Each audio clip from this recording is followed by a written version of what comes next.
Hey friends, Kevin here, and today I'm going to talk about what I look for when I go buy a vehicle. I think I'll kind of keep this towards minivans, but it's pretty much going to apply to full-size vans, even cars and trucks and what have you. But keep it simple, we'll kind of stick to the van topic.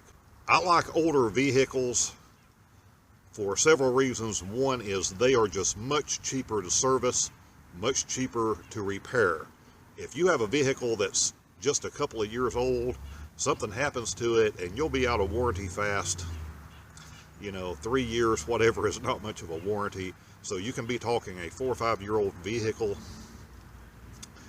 you can put $10,000 or $15,000 into. You're going to have some expensive repairs because things are still going to break, things are still going to have to be serviced. So I like getting back into the older vehicles, roughly 15 years or older.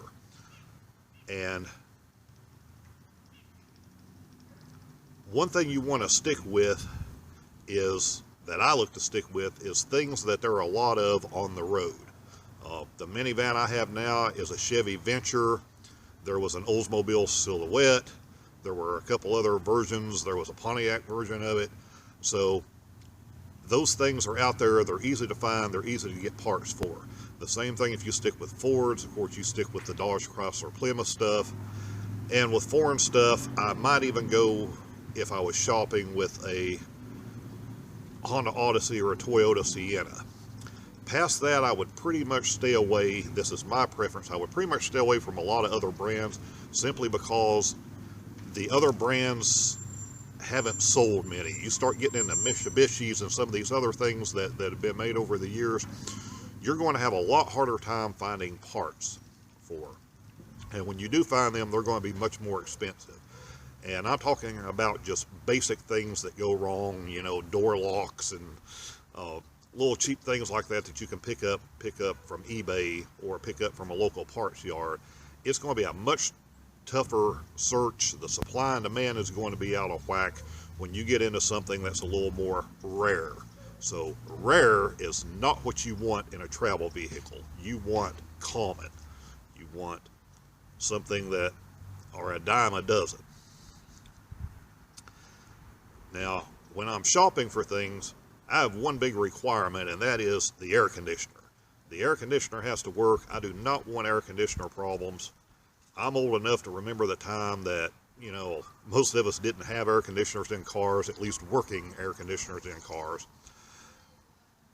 And sorry about that little interruption. Had a couple friends just came back from a trip down south, so hopefully they had some good weather and enjoyed that. Now, back to what we were talking about, which I think was air conditioning. Being from the east, if you're traveling like I am a lot and you're going into the west, there is no shade. When you hit places, Arizona, New Mexico, even in the springtime, you are not going to have any shade. If you are in Kansas or Nebraska, you're going to go into towns and it's going to be 105 degrees and there are almost no trees anywhere. There is, if you jump out of the car and run into a store, you roll your window down to go through a drive-through, your vehicle's already heated back up. And you will almost have to, even with an air conditioner, you will have to go down a side street in a residential area and find the one tree in 3 blocks that's sticking out and over the road and providing a little shade that you can pull under for 10 minutes with your windows up and your air conditioner running, just to give the car interior time to cool back down. So the air conditioner is a must for me. And also, when you're dealing with an older vehicle like we're going after, when you find one that the air conditioner works and has been serviced, that pretty much gives you a sign that it's an owner that cares about the vehicle. The second thing I'm looking at is suspension. I do not want to see suspension problems. Now, a lot of suspension problems, ball joints, wheel bearing in a front wheel, whatever, they're not that expensive to fix, and if they haven't been fixed, that's a good sign that the owner of that vehicle has not really done anything maintenance-wise. They're just driving it and driving it and driving it, And if they're not doing that, they're probably not changing the oil. They're probably not doing other things they need to do. So again, that's a bad sign. So when I go look at a vehicle and drive a vehicle, I want that front suspension to be in good shape. I want it to be tight. And once it passes those tests, then I'm going to check out the engine, make sure it doesn't have any oil leaks. You know, the oil looks good. Not dealing with a blown head gasket where you have antifreeze mixed with oil and that sort of thing. So we're past that check now. Now I'm going to negotiate with the owner. We're going to come to a price, whatever we settle at. And if we're to the point that I'm actually going to buy a vehicle, I'm going to take a break at that point and I'm going to go pull a Carfax on it. And even though this may be a vehicle that I'm paying $1,500 for, I'm still going to spend $30 or $40 for that Carfax, because I want to know if the vehicle's been in accidents. I want to know if it's been a serious accident. And on top of that, now in the last 10 or so years, every time the vehicle goes in for an inspection in most states, all of that will be recorded. Anything that's done at a dealership and a lot of local garages, all of that will be recorded. So I can go down that list a lot of times and I can see that the starter was replaced 3 years ago, or an alternator was replaced 6 years ago, and the front brakes were redone a year ago. And I have a lot of service information that way. So even if the current owner may not have those records, I can pull a lot of information and know what is going on with that vehicle from the information in that Carfax report. So, you know, for whatever amount of money you're dropping, $1,500, $3,000, $5,000, another $30 for a Carfax report is money well spent. And I have dealt with people before. One gentleman I met 10 years ago, the last guy you would think would have ripped you off, and had money, didn't need it, was a used car, $6,000 or $7,000, whatever at the time, and everything was fine. I go and run the Carfax report, put 2 and 2 together, and realized that he had rolled back the odometer. Not a previous owner, him, in order to jack that price up a couple of $1,000s more. So when you're dealing with money and you're dealing with people, it causes people to do bad things sometimes. So, you know, get this stuff documented as much as you can, use your judgment, and if you get a bad vibe, walk, because there is always another vehicle to buy. Now, you guys and gals also that do the same thing, I kind of like to know what your mindset is when you look for vehicles, what you look for, what you don't, and, you know, put that information down in the comment section so we can kind of share. And while you're getting some ideas from me, I may get some good ideas from you guys also. So now, I found the vehicle I want, and I've gotten the deal on it. Hopefully I won.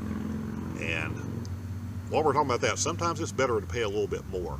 The gold minivan I have is a 98 Chevy Venture.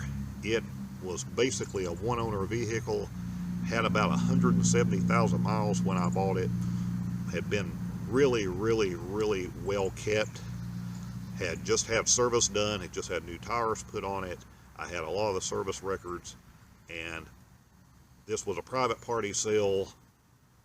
As a matter of fact, I think I found that particular one on Craigslist. It was $1,800 that I paid for that. Now, most people look and go, oh man, you overpaid for that. Well, you know, you might could have beat those people up, but why? I got a good deal. I got what I wanted. They got what they wanted.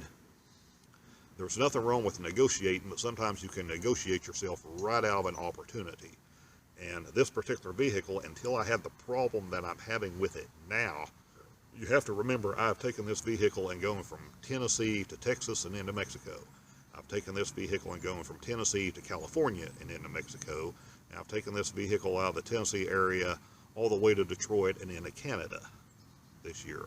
So, you know, in 18 months, I have rolled a lot of miles on this vehicle with no problems until this silly little won't start issue that we're working on now.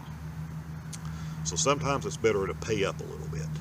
Now, when you're dealing with a car lot, which is probably the last place And that's another thing. If you're dealing with a 15, 20-year-old vehicle, you really don't want to be buying these things off a car lot, because the only thing you're going to do is be being paid a jacked up price for something they went and bought in an auction, and they really don't know that much about it. If it starts, it runs, it cleans up, they're going to sell it. So for what we want to do, dealers, buy here, pay here lots, all that stuff, stay away from that. Deal with private party sales. I think you'll be a lot more successful. Now, once I've found the vehicle I want, and I've gotten the deal hopefully I want, and I've gotten it home, the first thing I'm going to do, or have done to it, is a bunch of maintenance.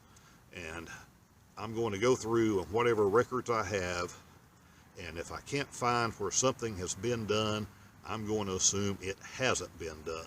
So I'm going to start dealing with brakes, probably go ahead and just change them out. I am going to look at wheel bearings real closely. I'm going to get into the engine. I'm going to, if it has a timing belt instead of a chain, I'm going to go ahead and replace it. I'm going to replace the drive belt that runs everything around the motor. Everybody gets stuck on tune-ups and plugs and wires. If the vehicle's running fine, those things tend to last for a really long time now, unlike the era that I grew up in. So I'm not as concerned about those. But I am going to, radiator hoses are both going to get replaced. Probably cost you $30 to $40 to replace both radiator hoses. While I'm at it, I'm going to replace the thermostat, $6 or $7. I'm going to replace the PCV valve, $3 or $4.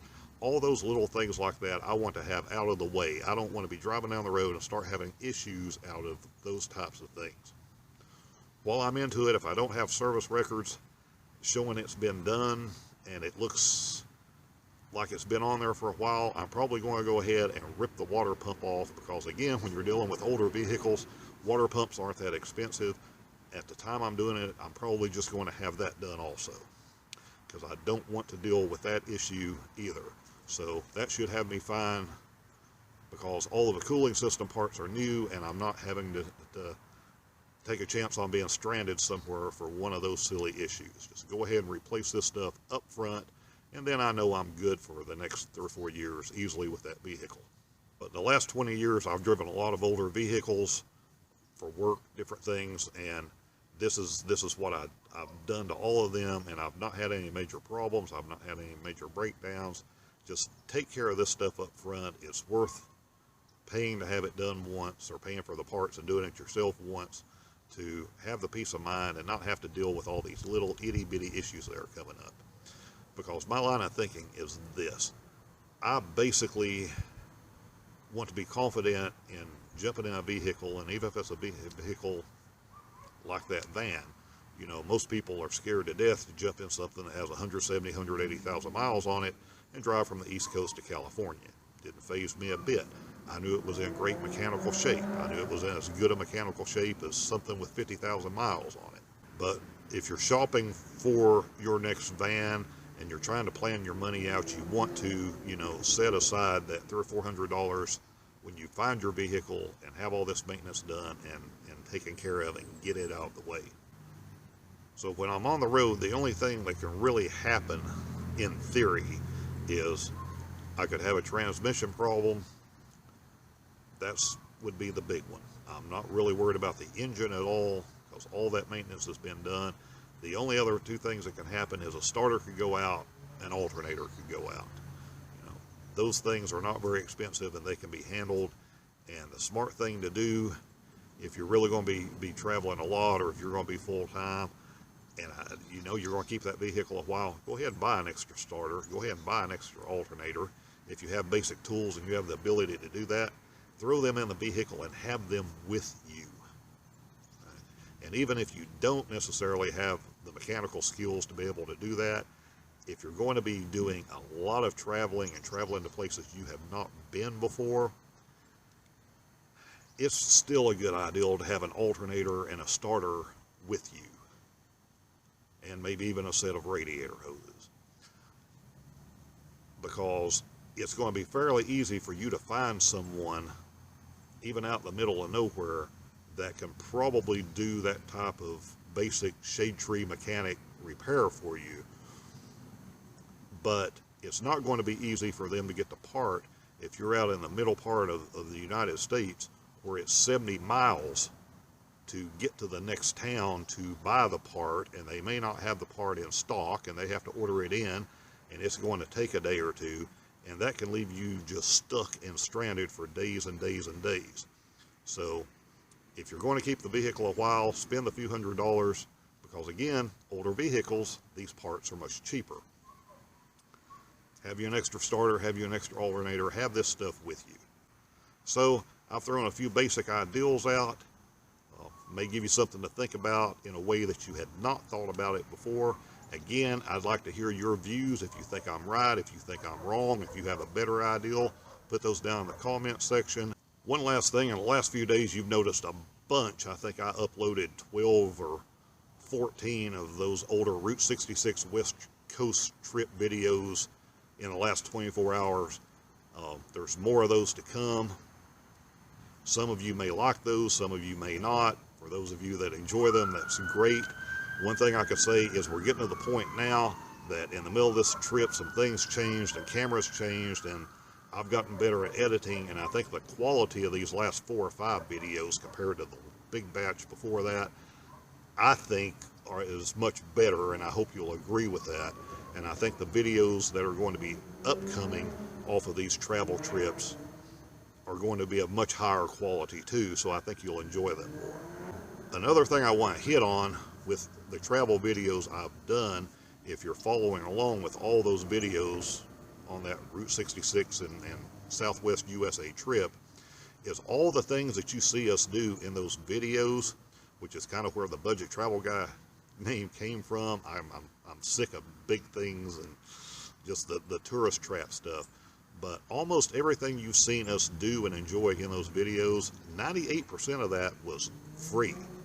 And the other 2% was very inexpensive that we had to pay for to go do. So if you follow along with those videos, as you follow us across the country, you know, I want you to think about all the things that we're doing and opportunities for you to be able to do the same and not be spending a great deal of money, but still have a great time. Update, the dead minivan is running, and this being an issue that didn't throw engine codes, anything to do with anything, anything else to do with relays other than what I'd already changed before. If I'd taken this into a shop and I'd had no choice because I broke down in New Mexico, I'd have paid somebody $85 an hour to start replacing parts, and $1,000 later they'd have said, "Oh, I'm sorry, we don't know what else to do," and then I'd have had to junk it and buy another van. Exactly right. Thank goodness for the internet, because I'm old enough to be pre-internet, and 20 years ago this vehicle would have gone into the junkyard for this problem. The good thing or any vehicle that had this problem. The internet levels the playing field. Yeah. It gives people like yourself and me somewhere to go, some good buddy to talk to that you can get help.